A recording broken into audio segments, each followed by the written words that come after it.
पूरे जीवन सेवा करो, तुमसे अपना हिसाब चुकाने के लिए वो आया है। अब यहां ऋण चुकाए बिना कोई जा नहीं सकता, सह जाओ। अपने घर का भाई ही भारी दुश्मन बन गया और क्लेश हिसाब है। जिनसे तुमने सेवा करवाई है उनकी सेवा करनी पड़ेगी। अच्छा, ऐसा धोखा हमारे साथ किया, भोगोगे तुम। ये जो निकलता है ना भोगोगे, ये अकाट्य होता है। क्योंकि किसी का भी हृदय, मान लो किसी भी जीव जंतु को आप कष्ट दें और उसका हृदय आह भर जाए, तो वो आह वज्र की लेख है, तुम्हें भोगना पड़ेगा। वो जीव स्वयं नित्य निरंतर कर्मों के जाल को रच रहा है और अपने आप को बांध रहा है। आपको मुक्त होना है, बंधना नहीं है। जीव का जन्म कर्मों के अनुबंध से होता है, कर्मों के बंधन से होता है, और उसको अपना ऋण चुकाना होता है। कर्मानुबंध ये बहुत सूक्ष्म विषय है।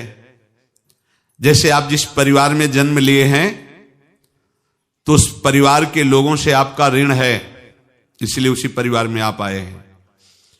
और ऋणानुबंध उसको बिना चुकाए या बिना वसूल किए आप वहां से जाएंगे नहीं। आपको लेना है तो वसूल करना है, और देना है तो चुकाना है। ये पूर्व के जन्मों से निश्चित किया गया है।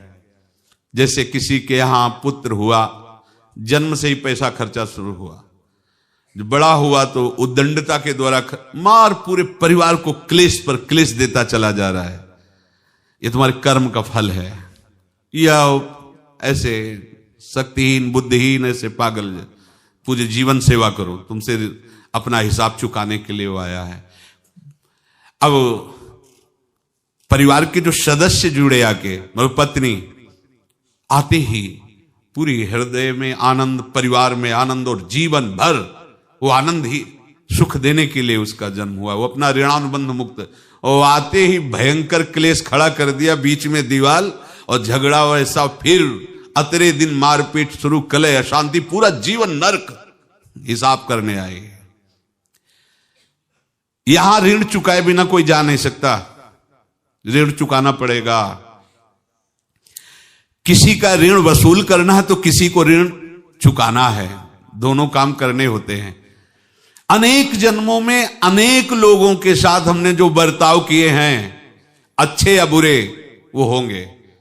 अब किसी आदमी को हम जानते नहीं, अचानक मिला, अचानक टक्कर लगा और मार पीट गाली गुप्ता सब कर दिया, चुपचाप सह लो। क्यों? ये आपका हिसाब है, पूर्व का हिसाब। हमारा उससे कोई द्वेष नहीं, कोई संकल्प नहीं।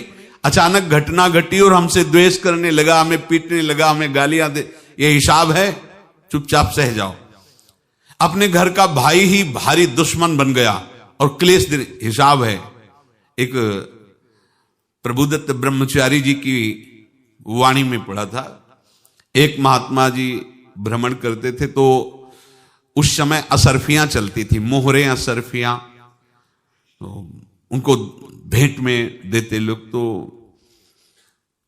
या तो ठाकुर सेवा में लगे तत्काल, या संत सेवा में तत्काल लगे, उसका संग्रह करके डोलना ये ठीक नहीं है। बैरागी के लिए सिद्धांत में ये ठीक नहीं है।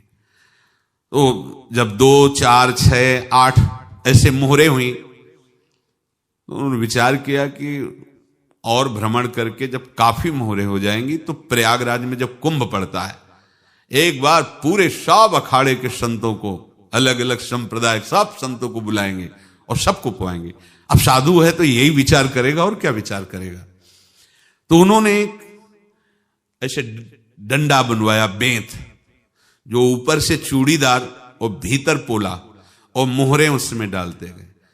और भ्रमण, जहां जहां श्रद्धालु भगत थे सबके यहां जाना और इच्छा रखना कि एक मोहर तो दे दे दक्षिणा में। कामना कोई भी हो वो बांधती ही है, ध्यान रखना। इसीलिए प्रभु जो चाहे वो करे, अपनी चाह नहीं रखनी चाहिए, अपनी चाह प्रभु की चाह में मिला देनी चाहिए।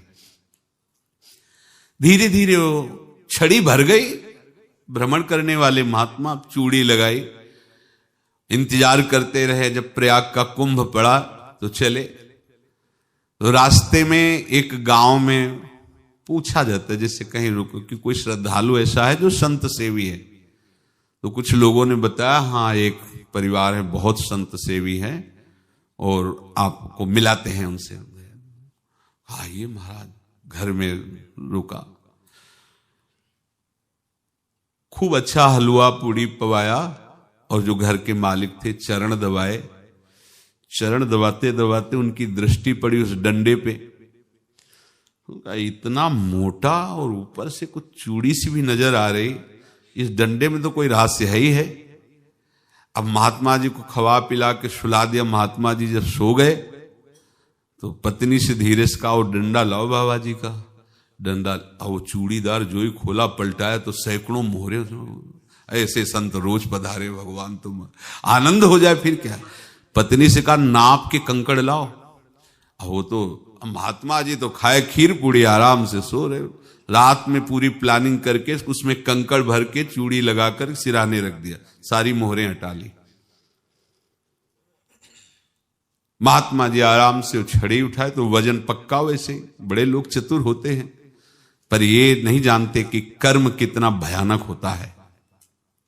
और उनकी कोई संतान नहीं थी, पर धन में इतना प्रेम उनको था। बहुत सावधान। साधु महात्माओं के पास जो अर्थ है, गृहस्थी अगर आता वहीं से है, पर अगर उसको जोर जबरदस्ती या किसी छल कपट से, तो वो उसका विनाश ही करता है। आज तक का प्रमाण है। अब उनको ये भाव पता नहीं होगा, या पता होगा तो लोभ के कारण वो उसको मान नहीं पाए होंगे।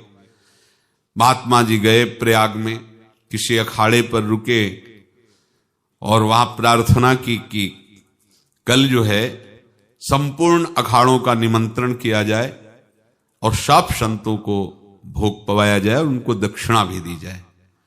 महंत ने सोचा कि बहुत बड़ा है तो उत्सव है, क्योंकि प्रयाग में कितने हजारों संत महात्मा सब।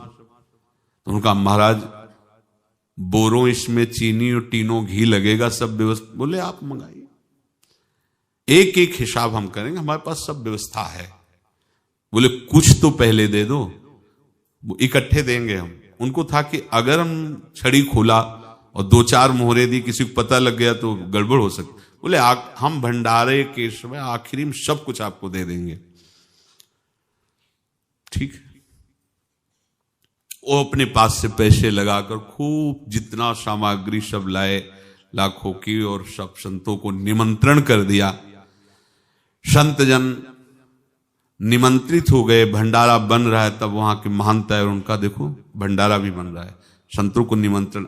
अब आप अर्थ की व्यवस्था कीजिए, क्योंकि इतनी बड़ी हमारी सामर्थ्य नहीं थी जितना हमने किसी तरह हमने व्यवस्था की। अब मुझे अर्थ चाहिए, तभी आगे की व्यवस्था बढ़ेगी। संतों को दक्षिणा देंगे और जिनसे अर्थ लिया उनको दे। देखो रसोई बन गई सब। उनका छत में विश्वास नहीं तो ये अभी चूड़ी खोली। उनको तो था ना कि मोहरे हैं, कंकड़। तो जैसे कितना उनको सदमा लगा होगा। हजारों संतों का निमंत्रण, रसोई बन, मतलब संत हो के छल कपट। तो उनका महाराज आपने तो हमारा नाश कर दिया, जो महंत थे। अब बताओ रसोई बन गई, संत निमंत्रित हो गए और आप ये कंकड़ दिखा रहे हैं हमको। आपने तो हमें बर्बाद कर दिया, हमारी इतनी सामर्थ्य नहीं थी, आप पहले बता देते। संत होकर ऐसा छल कपट। अब वो बोले तो क्या बोले, क्योंकि उनको पता था कि मोहरे हैं इसमें। अंदर से उनका चिंतन गया उसी सेठ के पास, अच्छा ऐसा धोखा हमारे साथ किया, भोगोगे तुम। ये जो निकलता है ना भोगोगे, ये अकाट्य होता है। क्योंकि किसी का भी हृदय, मान लो किसी भी जीव जंतु को आप कष्ट दें और उसका हृदय आह भर जाए, तो वो आह वज्र की लेख है, तुम्हें भोगना पड़ेगा। वो देखो भीष्म जी को भोगना पड़ रहा है ना। सांप को ऐसे धनुष की नोक से उठाया और बंबूल के कांटों के ऊपर फेंक दिया, कई दिन तक शेदा हुआ, वो आह भर करके मरा। तो आपको 6 महीने बाणों की सैया पर आह किसी की ना लेना जिंदगी में। कोई ऐसा कोई आह भर करके कह दिया तुम समर्थ हो, हम तो कुछ कर नहीं सकते। और अंदर से दुख, फिर फिर तुम्हारी सामर्थ्य काम नहीं करेगी, मिट्टी में मिला देगी। फिर ये तो संत थे और भगवत आराधना के लिए, संत आराधना के लिए ही ऐसा किए हुए थे। अब इनका कैसे मुंह दिखाएं? अब क्या करें? सुबह संत जन आएंगे, सबके बीच में हमारी कि देखो इन्होंने, अब क्या करें? गए और संगम में जाके छलांग लगाई, अपने प्राण त्याग दिए। अब उनके तो पास मोहरे थी और व्यापार बढ़ा और 9-10 महीने बाद ही लड़का हुआ। अब तो उनको कि संत फलीभूत हो गया। देखो व्यापार चल रहा, लड़का नहीं होता था, लड़का भी हो गया। बड़ा आनंद छा रहा है। जब से वो प्रकट हुए और धन की वृद्धि शुरू हो गई, पढ़ाई लिखाई में उनके खर्चा हुआ सब, बस बीमारी शुरू हो गई उनके शरीर में। अब उसमें पैसा जाना शुरू हुआ। इतने आसक्त तो वो दोनों हो गए कि कुछ भी हो, व्यापार ठप, संपत्ति बेचना शुरू। तो उन्होंने कहा कि बेटा मैं क्या कर सकता हूं तुम्हारे लिए? बोले हमारी अंतिम इच्छा है प्रयाग चलो और जितने प्रयाग में संत महात्मा सबको एक बार भंडारा करवाओ। हमारी इच्छा अंतिम है, क्योंकि अंतिम यही इच्छा थी। तो बोले अब ज्यादा संपत्ति तो नहीं रह गई। तो बोले घर बेच दो, मेरे लिए ही तो है, बेच दो। मुझे लगता मैं बचूंगा नहीं, पर मेरी अंतिम इच्छा पूर्ण कर दो। घर बेच दिया, जेवर बेच दी। वहां गए, जब संत सेवा की तो बोले मुझे संगम तक ले चलो। संगम तक ले गए और बोले समझे तुम चुराए थे और हमने उसको छीना है, कुछ नहीं रह गया तेरे पास कुछ, अब केवल ममता और आसक्ति में जलकर मर और नरक प्राप्त कर। मैं वही महात्मा हूं जिसकी तूने मोहरे ली थी, शरीर छोड़ दिया। महात्मा को जन्म लेना पड़ा और इनको दुर्गति भोगनी पड़ी।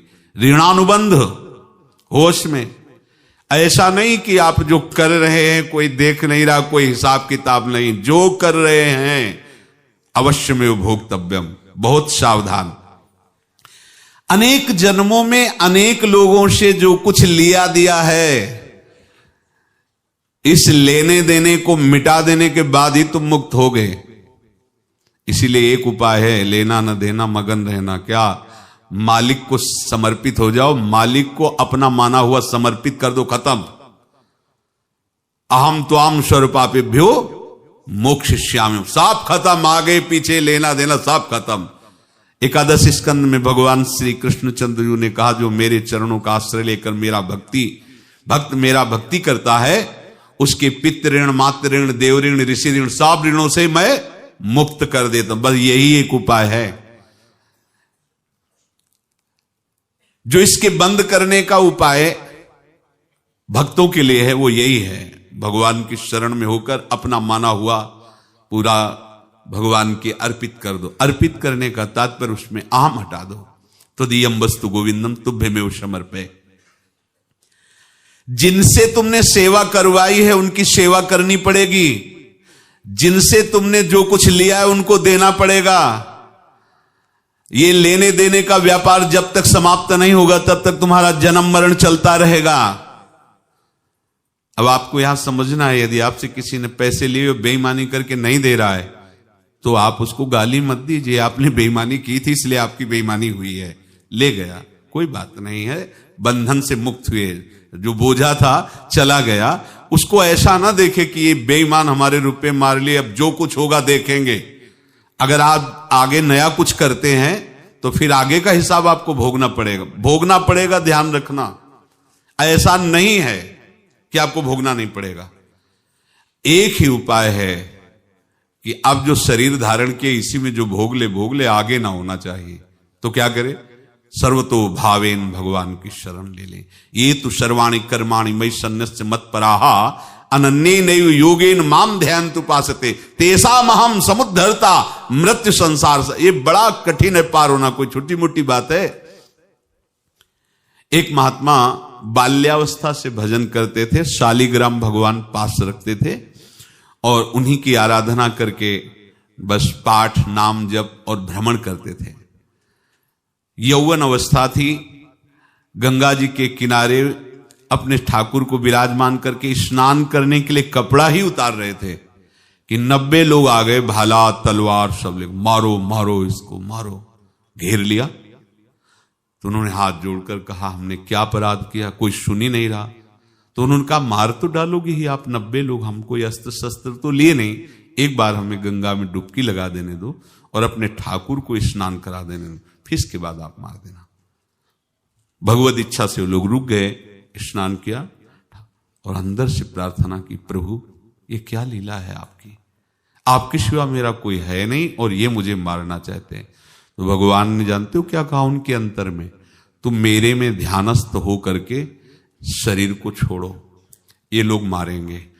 ये मेरे भजन का फल है कि तुम्हें 90 जन्म नहीं लेना पड़ेगा, एक ही जन्म में 90 मिलके, तुमने 90 हिंसा की थी पूर्व में, तो तुम्हें 90 बार जन्म लेना होता और एक एक करके मारते। ये मेरे भजन का प्रताप है कि एक बार में ही 90 का हिसाब हो जाएगा। तुम आंख मूंदो, मेरे ध्यान में मगन रहो, मेरे प्रताप से तुम्हें कोई चोट नहीं होगी और स्वाभाविक मूर्छावस्था में प्राण तुम्हारे छूट जाए। ऐसा ही हुआ, ऐसा हुआ।